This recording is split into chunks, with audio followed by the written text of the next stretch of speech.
So you're manifesting a specific person, and you've been manifesting maybe for a while. You've been watching lots of videos, doing lots of techniques, and maybe you've had those horrible days where you feel like you don't know if manifestation is real, and you feel like you're doubting if you can do it, and it feels like the narrative is just not changing.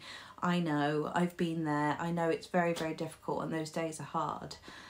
So I want to give you another perspective to shift your state so that you can feel into what it would be like actually if you were the specific person, because actually you are the specific person, but imagine that you are your specific person's specific person and that person is manifesting you.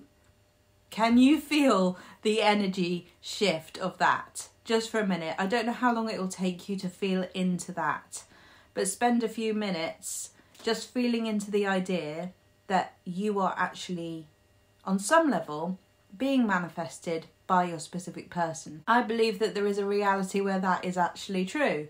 So why not just imagine it for a moment to see how that feels? And what you'll probably notice is that you actually feel an enormous relief, an enormous energy shift, a confidence boost, a complete turning of tables in the energy.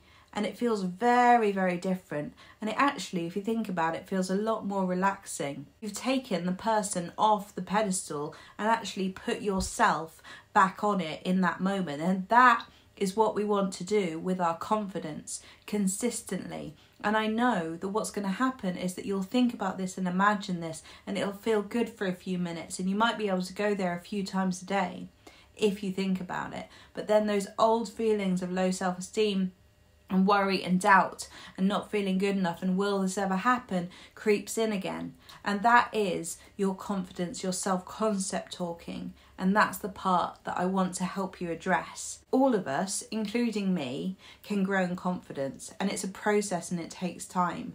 I have been in the past so low in my self-esteem and so externally seeking of my self-worth. I was there in such a deep way for so much of my life, and it was a painful place to be, and a lot of the time I didn't even realise I was there because I'm actually quite a confident, outgoing person, but internally I didn't feel good enough. I always felt like I had to prove myself. I always felt like I had to prove myself to my specific person, that I had to show him that I was good enough, that I had to prove it, that I had to explain everything. I was a people pleaser, found it really hard to set boundaries, and over time I learned things that actually really deepened my self-esteem, and it was a process, and often the learning comes from experiences that give us the opportunity to choose a different response in these moments where we feel triggered, activated, not good enough, or we start having those doubts and those worries, and we can choose a different response to those things.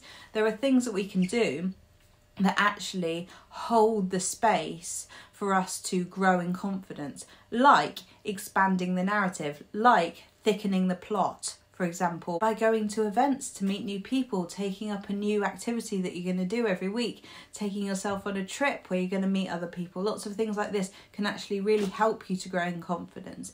But often that's not the case. We can't do those things all the time, or there's a situation where it makes it more difficult, whatever. So there are other things that we can do.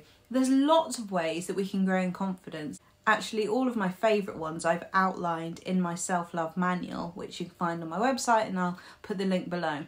But what I really want for you is consistent, long-lasting confidence, self-concept changes that actually do change your life from the inside out, so that you can actually feel better, happier, more confident, and actually know that you are so powerful. It's not just a temporary thing that you're imagining. It's actually a feeling, a state that you live in, because that is who you are. And in order to do that, we have to release a lot of the thoughts, the beliefs, the narratives that we've lived by and lived in. And on some level, we have identified with those beliefs and those narratives, and they've become who we think we are, but we're not. We're not that low self-esteem. We are not that low confidence. We are not the anxiety. Those things are all loving coping mechanisms that your body and your inner child has learnt in order to protect you from the painful things and the painful experiences that you might have had when you were younger. A lot of the triggers that we have are actually very old. If it's hysterical, it's historical. The bigger the trigger, the older the wound.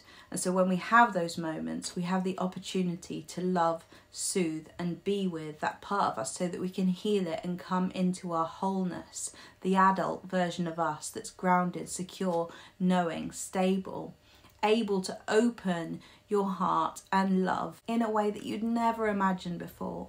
All of this is possible, and it's actually what I do and what I teach on my Conscious Creators Masters Academy. The biggest thing that I've seen that people get out of this 3-month program is confidence, is self-love, is an awakening to how powerful and beautiful of a soul and a person you are. It's a real deep dive into the self. For the people who've been on the manifestation journey for a while, you know the concept, you know that you are actually powerful, but you're struggling to tap into that power. I want to help you do that through learning to love yourself in a really deep way, because often it's very difficult to see actually how we do it. If you want to start with my self-love manual, it's $9.99. You can get that on my website. And if you'd like to book a one-to-one discovery call about the Conscious Creators Masters Academy, I'm enrolling for the end of March at the moment, and I'd love to speak to you, find out where you're at and how I can help you on the program. So if you'd like to do that, send me an email or a direct message and we'll sort that out. So I hope you found this video useful. Remember, see if you can in your mind tap into the energy of being your specific person's person. What would that be like? What if you were the specific person? What if you didn't have to manifest? What if someone was manifesting you? Tap into that energy, feel into that confidence, and know that you can live in that. You can have that. And it might take some practice, because it does take practice and a process that I can help you with, or someone else can help you with. But you can get there, and you will get there, and everything's going to be amazing. At the end of the day, the truth is that you are actually the specific person, that you're manifesting yourself, you are manifesting your confidence. The specific person that you have in mind is a mirror reflecting to you how you are feeling about yourself, as a way for you to grow into your wholeness so that you can feel whole and complete within yourself. This person that you're manifesting is an important, special person that is helping you to awaken into how beautiful of a person and what a powerful creator you really are. Thanks for watching, everybody, and I'll see you in the next video. Bye.